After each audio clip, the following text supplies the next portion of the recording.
You know what it is. That's right. It's time to talk money with your money nerd and financial coach. Now, tighten those purse strings and open those ears. It's the Money Talk with Tiff podcast. Hey y'all, this is another Tiffany's Take episode where I answer your money questions here on the podcast.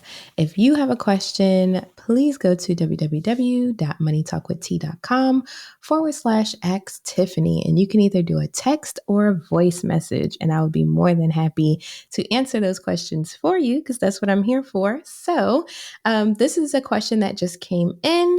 And it says, I've heard about spending actual cash and an envelope method. Can you explain this more? Absolutely. So when people are first starting out and you have issues with spending and using cards and things like that, then it's best to just use cash. And why is that? Because psychologically, cash is harder to spend. So let me give you an example. When you're in the grocery store and you spend an arm and a leg because everything is high right now, and you're at the register, being able to just swipe your card, you don't physically feel that, right? So you just swipe, the money's in your bank account, you swipe, boom, done. Give me the receipt, I'm out the door. But if you had to sit there and count out every dollar that you just spent, I can guarantee you it's going to feel a lot different than just swiping your card. I learned from experience. So when I first started on my journey, I was using the cash and cash envelope method.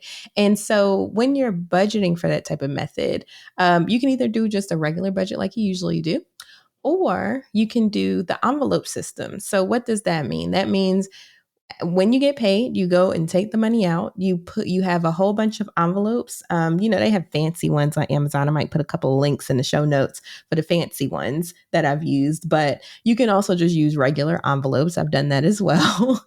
And with that, each envelope has a different category. So maybe you have one for clothing, maybe you have one for rent or mortgage, maybe you have one for, I don't know, insert category here. Okay. And then you just allocate your money into those different envelopes. So of course, once you run out of money, you run out. They all have an envelope that the money is into, right? Are you a first-generation investor who loves to dabble in the stock market, but you don't really have a plan? If this sounds like you, then you need to check out Ange Matthews' Invested Masterclass. If the name sounds familiar, she's been on the podcast not once, but twice. It's free and available for a limited time only. With the Happy Investor Method, Ange will teach you how to think about wealth and investing differently. Don't miss out on this incredible opportunity to take control of your financial future. Sign up for the free Invested Masterclass with Ange Matthews today. You can find it at www.investedmasterclass.com. Again, that's www.investedmasterclass.com. I look forward to seeing you there. Now, let's get back to the episode. And so when you are going out to go shopping, you'll go into your envelope, you'll take out your cash, and then, you go to the store, bring the change back, put it back in the envelope. And so you constantly have pretty much individual buckets for each category of budget line item. So it's helpful, especially when you're first starting, because like I said, using cash is a totally different ball game than using a card. And that is one way that you can rein in your spending if you are a heavy spender, is to use cash. So when you go to the grocery store and you have your envelope and you know how much is in your envelope, and like, let's say for instance, you spent more than you thought. Well, with cash, you'll be like, maybe I should put this back. Maybe I should put that back, that type of thing when you get to the register. So I highly recommend. And then also a good thing about the envelope method is if you don't use your bank account at all and you just use the envelopes, you can't spend anything that's not there, right? If you use your bank account, pretty much all your buckets are in one bucket, right? With the envelope method, everything has its own individual bucket. So you can't spend it if it's not there. And if you do want to spend it, you're going to have to take it physically from another bucket to put it in the envelope. And when I say bucket, I mean envelope, right?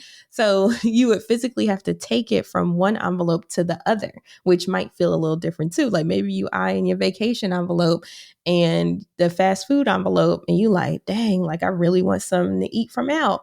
And you go, but you overspend, you dipping into that vacation envelope is going to feel a lot different than you just swiping that card, So I highly recommend this for the strategy for people that are just starting.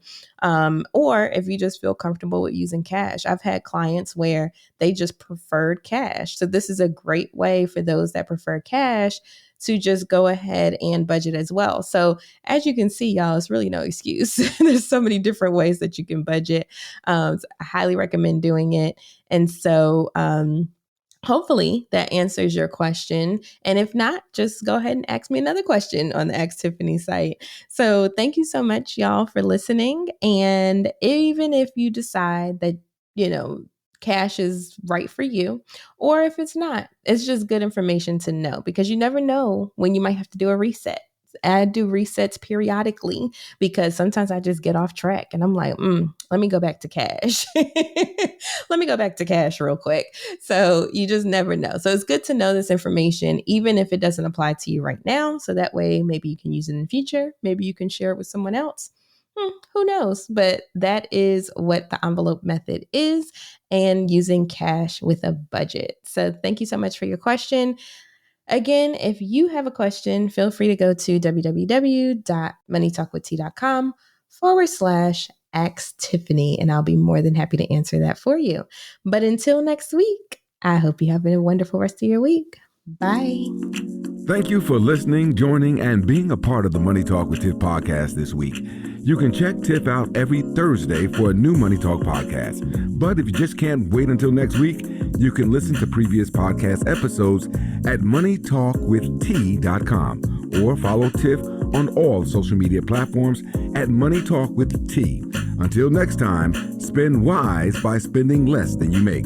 A word to the money wise is always sufficient.